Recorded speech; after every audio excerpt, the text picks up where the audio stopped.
Real question coming up. Somebody wants to know, what is our purpose? Why did God create us in this world?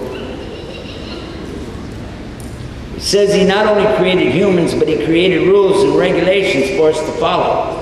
Why? We did not ask to be created. Don't you think it's unfair that we were created against our will and asked to follow the do's and don'ts? If we don't do things He asks us to do, then we're sinful. Is He testing His powers by creating us? And are we His guinea pigs? Either this is somebody's a brand new Muslim, or they've had absolutely no chance to learn Islam at all. And I feel sorry for you, because the statements in here are actually very clear if you've never read the Quran all the way through in the Arabic language. The statement of purpose of Allah creating us is clear. And just in case you really are serious about the question, I will tell you, it's in Surah Al-Dariyat, chapter 51, verse 56. وَمَا خَلَقْتُ الْجِنَّ وَالْإِنسَ إِلَّا لِيَعْبُدُونِ. He said, I only created, I did not create, it's in the negative in the Arabic language, I did not create jinn and human beings except that they would do ibadah, worshiping Allah alone without partners. It's your life purpose. You said you didn't ask to be created. I'm going to ask you, how do you know that? How do you know that? And if you said you didn't ask to be created, then you said you were created against your will. How could you be created against your will if you weren't created to start with? You wouldn't have any will if you didn't exist. You didn't even think your question through. You can't be created against your will. Because if you're not created, you're not there, you don't have any will. Think what you're saying. And in fact, each and every one of us, we were all taken from the backbone of Adam.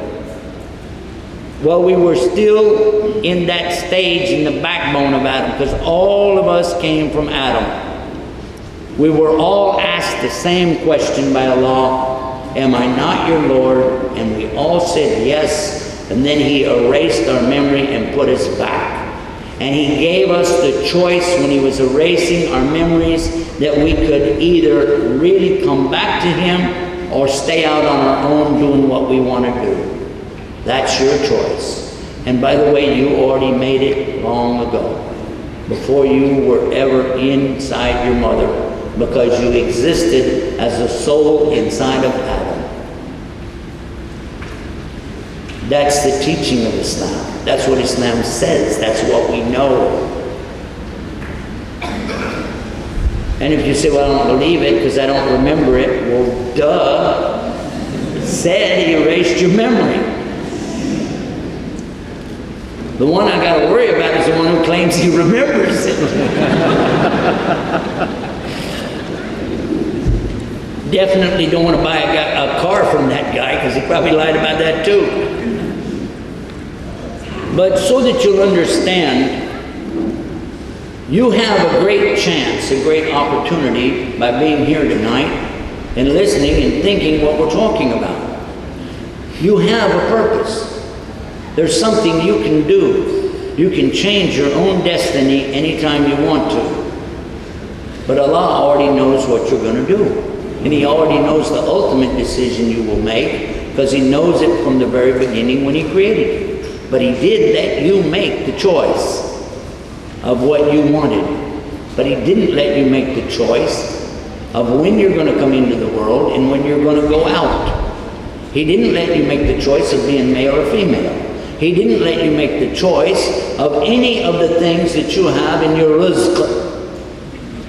All of that He wrote for you, according to what He already knows about you, and put you in the test, so that on the day of judgment, you have no excuse.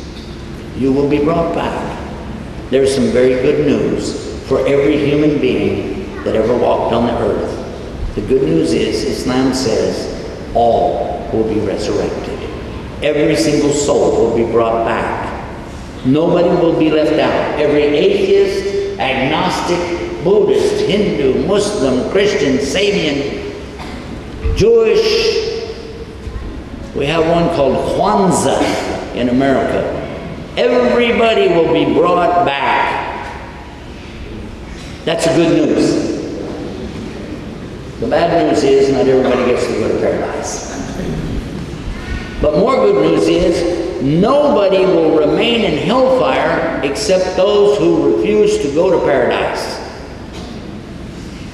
This is what the prophet said. And they said, well, who would refuse? And who are the ones that refuse?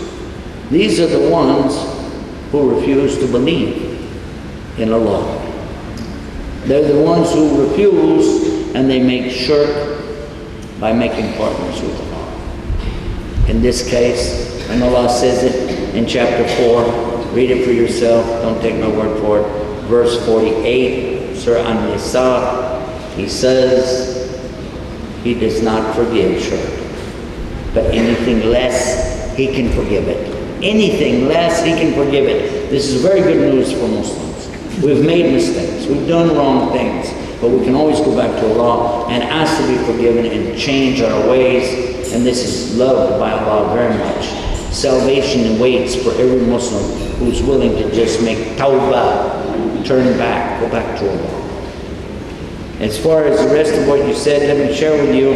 It says in the Quran, Inna lillahi wa inna Allahi wa inna ilayhi raji'un. From Allah we came, and to Allah is the return. So we were already in front of Allah, and we're going to be back in front of Allah, and that's when your memory will come back, and you'll realize, oh God, what have I done?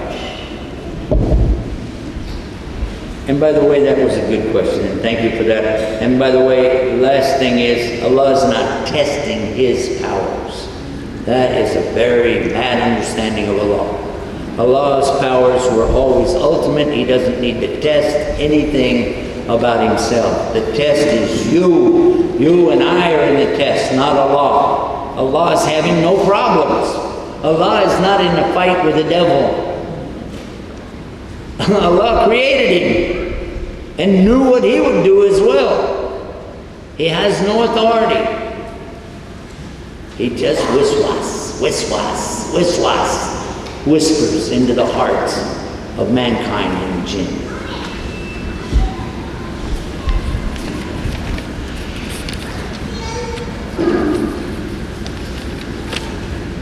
That's one. Nothing more.